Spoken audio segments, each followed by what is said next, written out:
Mun nimi on Erik Eki Tammenpää, eli Eki. Mä oon saavuttanut NHL-videopelissä kaiken mahdolliseen, mutta nyt mä haluan selvittää, kuinka hyvä musta voi tulla oikeassa lätkässä. Tässä sarjassa mä kuvaan mun elämää kohti niin hyvää lätkämaalivahtia kuin mahdollista sekä omaa arkea matkan varrella. Tää on unelma.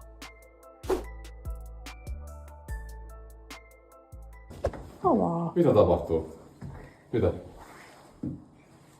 Mikä se on? Ei oo imuri. Se on Saros. Tältä näyttää mies, joka on just hävinnyt taistelun tyttöystäväänsä vastaan. Vähän taustaa, jos ette ole seurannut. Tossa muutama viikko takaperin, kun striimasin 25 tuntia putkeen, Oona sai mun katsojat ylipuhuttua siitä, että meillä pitäisi olla robotti-imuri. Ymmärrätkö kuinka tärkeä se imuri on mulle? Joo, mä tiedän. Se on mulle tärkeämpi kuin se sormus. Ja katsojatkin rupes lahjoittaa ihan törkeästi massia. Mitä? 98 €! Pitääkö me taas tanssia? Mitä helvettiä? Meillä oli kuitenkin pientä riitaa tän Oonan haluama imuri hinnasta. Tiedätkö paljon se imuri maksaa? Haluuks mä tietää? 900. Mitä helvettiä? No siinä on se moppaus. Mutta viime jakson keilailuissa Eikä vieläkään tuu robotti-imuria. ei tuu robotti-imuri. Ei riitä, ei riitä. Ei riitä. 2 kaadolla putkeen saat robotti-imuri. 2 kaatoa putkeen, niin robotti-imuri.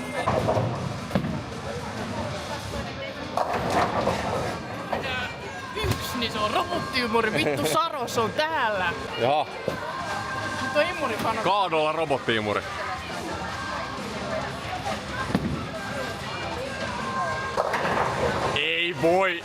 Ei voi olla totta. Nyt Oona olisit käynyt se hakemassa.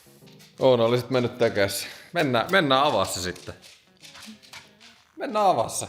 Tämä mullistaa. Sä yllätit mut. Siis se vaan... Siis silleen, että jos mä huomaan yhtäkkiä, että mun tililtä on hävinnyt miinus 800 €, niin olisitko sä niinku iloinen siitä asiasta? Niinku about tonnin tuli 25 H-livessä donateja. Moni on kysynyt. Siitä tietenkin lähtee verot päältä ja näin. Mutta loppujen lopuksi, niin te ootte ostanut tää. Tää on 25 H-liven, siis donaterahoilla. Tähän se meni. Tähän se meni. Siis oota nyt. Tää ei oo mikään kaupallinen yhteistyö. Tämmösen Oona nyt osti. Siis... Robotti-imurin nimi on Saros. Siis mitä ne tekee Juuselle? Et sä voi tissaa Juuseen tälleen. Siis se nimi on Saros. Ai vitsi, Kerttu tulee vihaa tätä laitetta. Ei saa. Joo, Kerttu kattoo jo, että mikä siellä on. Siis ihmisiä ryöstetään robotti-imuroilla. Miten sä voit maksaa tonnin robotti-imurista? Niin mitä tää tekee? Miksi tää maksaa niin paljon? Kerro, miksi tää maksaa niin paljon? Hyvä akku. Hyvä toi säiliö. Hyvä säiliö. Sitten on tankka. Tää ei luovuta. Vittu mitä puhetta. Ei luovuta. Ollaanko me niinku semmonen juusemainen pieni robotti-imuri vai ollaanko me semmonen iso? Siinä se on. Tän olisi olla parasta nyt helpottaa meidän arkea. Mä en oo ikinä siivoamassa lattiata enää. Siis en kertaakaan. Erik. Häh? Sä et oo ikinä pessy lattioita. Niin, no enkä tuu jatkossakaan. Sun olisi paras kiivetä seiniä. Sun hinnan. Teet ruokaa meille. Häh? Tiedätkö paljon sä maksat? Häh?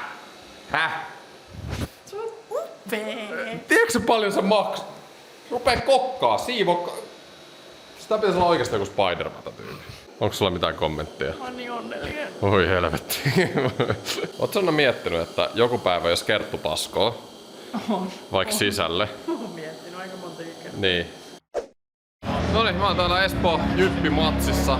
Sami Rajaniemen 700 liigaottelu, tälläkin kanavat tuttu. Otan kaveriin, saan tossa vessassa. Jyppi heti 1-0 johto. Ei kerättäis paikoille vielä. 50 sekuntia pelaa. En oo siis nyt kuukauteen käynyt hallilla, mut Kespoo on ottanut tässä välissä ihan kivasti pisteitä. Ja tän äänityksen aikaan ollaan jo varmistettu playoff-paikka. Jyppi nyt tietenkin taistelee siitä top 4 paikasta runkosarjassa. Ja tää oli kyllä tiukka matsi, joka lopulta päättyi jatkoajalle. Nytkö olis? Ei, mitä nouluk syöttö, ei jumalauta. Ei oo mättöä. Se on siinä. Perkele. No siinähän ne Jypi-fanit on. Siinähän ne on joo. 4 KP.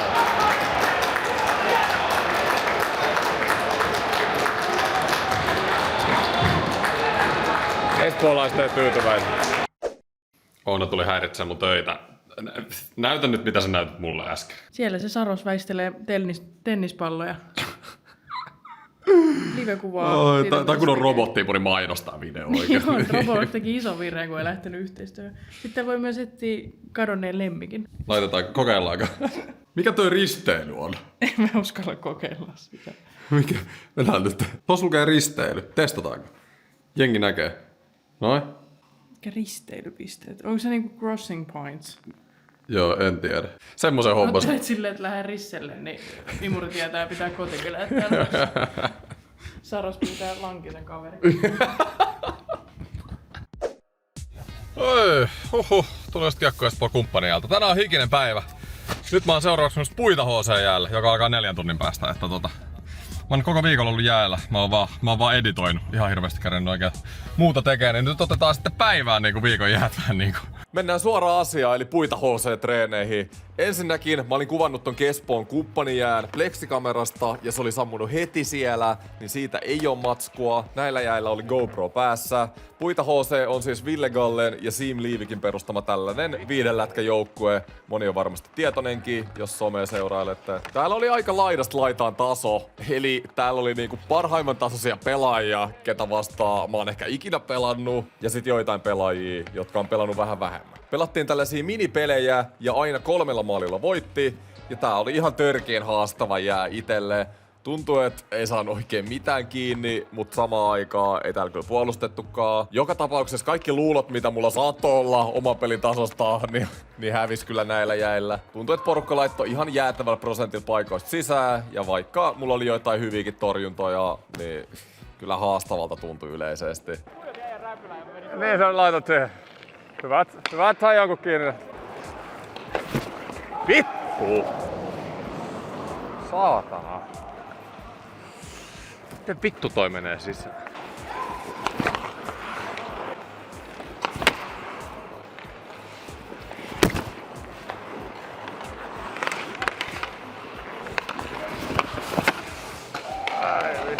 Oltiin voitettu 1 minipeli ja vastapuoli 3, niin Ville Galle huusi tuolta keskialueelta, että veskarit vaihtoo. Ei saatana. Rankkaa meininki. Tietää aina, kun veskarit vaihtaa tälleen treeneissä puoliin, että jommalkummalle ei riitä. Ja varmaan selkeä sanoa, että se oli näillä jäillä minä. Terkut kans Obille, joka pelasi toisessa päässä. Kaveri oli helvetin kova kassari. Ja itse asiassa sielläkin on vahva tausta NRin pelaamisesta. Toi puolenvaihto antaa itselle aina vähän nälkää, et ei saatana, noi toiset ei tehdä maaliakaan, kun vaihto mut veke. Ja tää treeni loppu toisessa päässä meni ehkä pikkasen paremmin, mut kyllä tuollakin taas maalein meni.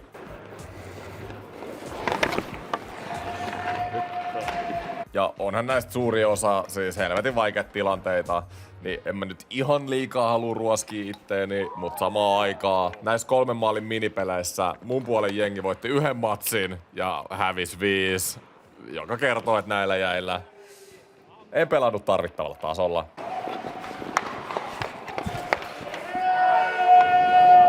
Tää vikamaali kruunas kyllä koko jäät vielä jotenkin. Vittu.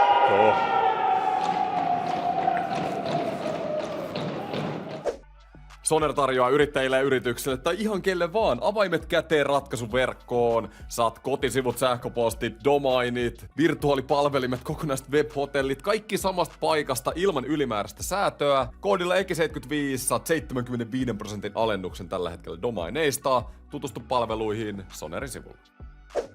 Jatketaan puita HC-jäältä suoraan Salamoiden jäälle. Nää jäät oli itse asiassa tarkoitus kuulua seuraavaan videoon, mutta koin, että tää video tarvii vielä vähän lisää kontenttia, joten here we go. Tosiaan kun 3. divarin playoffeista pudottiin jo pois, niin treeneissä nyt mentiin vaan peli edellä, vähän enemmän höntsää, eikä mitään harjoitteita. Eli alkuun koko kentän 4v4.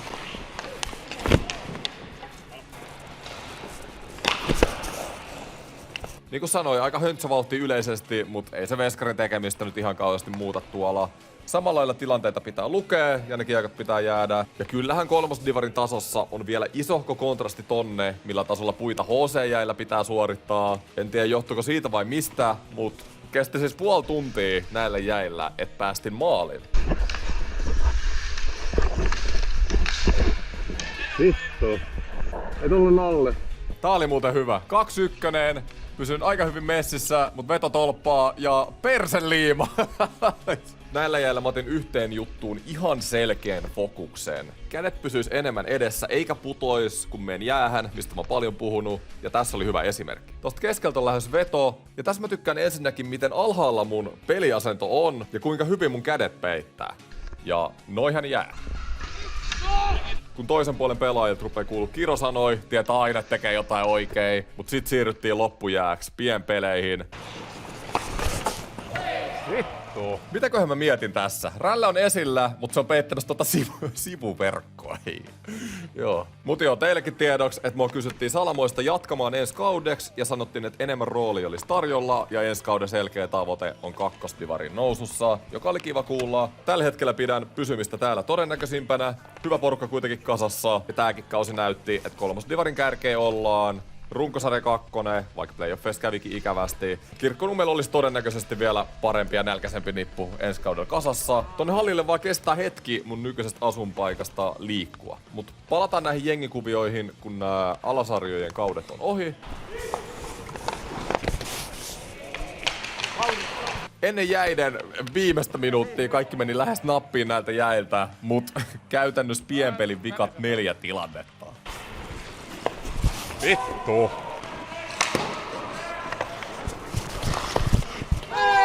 Vittu. Vittu. Ikävä lopettaa tolleen.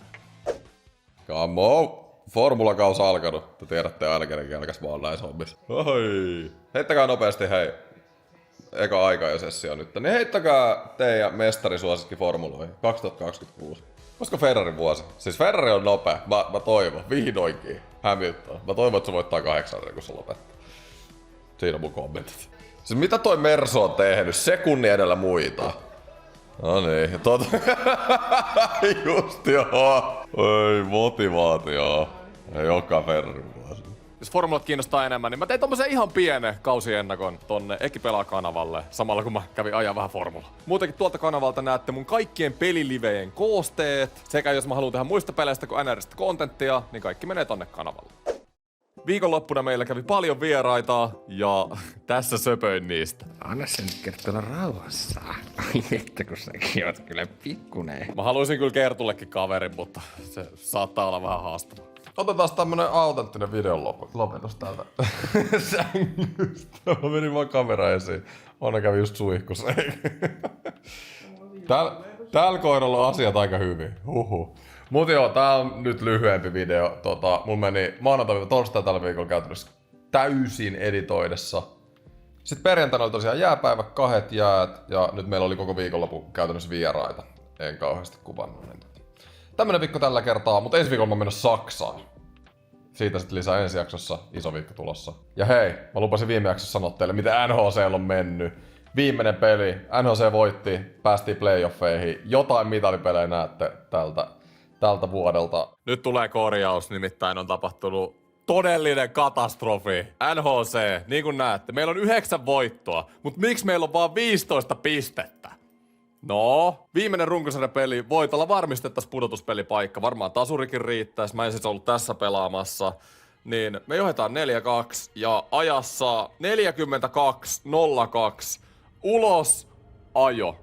Siis 3 minuuttia ennen tätä pelin loppumista. Stadiliigassa on siis pelit 45 minuuttia. Miten tää vaikuttaa on se, että Stadiliigassa kun joukkueella on tietty määrä kymppejä kautta ulosajoja, niin sit kun niitä on tarpeeksi, niistä rupeaa saamaan pistemenetyksiä, koska tää on harrastesarja. Niin meillä oli kiintiö täynnä, me ei saatu ottaa enää yhtään kymppiä, tai jokaisesta kympistä tulee pistemenetys. Näin mä käsitin. Ja me menetettiin tosta ulosajosta 3 minuuttia ennen kauden loppua. 3 pistettä. Eli me oltais sarja 2, mutta koska me menetettiin tuo 3 pistettä, mä en siis muistanut tätä, kun mä tein tätä blogia, niin me menetettiin 3, niin nyt saattaa NHC:nkin osalta kausi olla paketissa nimittäin. Pisteet on 15. Täältä voi vielä tulla Grifki tai Puhis ohi. Pelejä on jäljellä vaan Pilotsilla, Grifkillä ja Puhiksella. Niin me päästään nyt playoffeihin, jos Grifki ja Puhis pelaa toisiaan vastaan ristiin. Niillä on siis 2 peliä vielä molemmilla toisiaan vastaan. Puhiksen pitää voittaa kerran, Grifki pitää voittaa kerran. Ja Pilotsin pitää voittaa Puhis niitten matsissa. Niin vain noilla tuloksilla me ollaan playoffeissa. Muuten me pudotaan pois.